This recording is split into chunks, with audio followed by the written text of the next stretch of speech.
बनाते हैं तो सबसे पहले हम एक कटोरी साबूदाना लेंगे, फिर उसे अच्छे से धो लेंगे।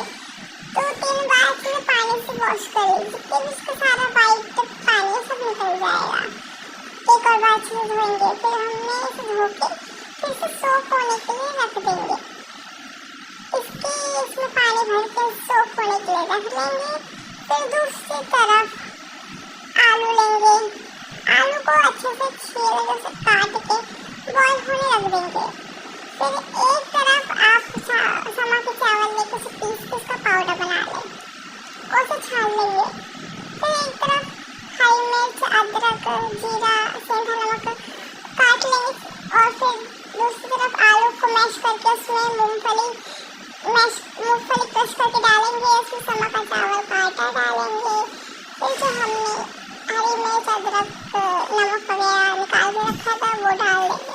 फिर उसके बाद अच्छे से मिक्स करेंगे, परफेक्ट डो तैयार कर लेंगे। फिर उसके बाद इसके छोटे छोटे कटलेट बना के आप इसे घी में सेक सकते हैं। यहाँ पे मैंने घी का इस्तेमाल करा है क्योंकि मैं बना रही हूँ स्पेशल कटलेट। फिर एक तरफ मैंने घी लगा लिया अच्छे से, उसके बाद कटलेट रख लेंगे, फिर अच्छे से शैलो फ्राई कर लेंगे। देखिए ये हो गए हैं तैयार और यम्मी लग रहे हैं एकदम, वाह वाह वाह वाह। इसे आप चाय के साथ परोसे कैसे दिखाइए, दिल गार्डन कर देंगे कटलेट आपका। धन्यवाद। आप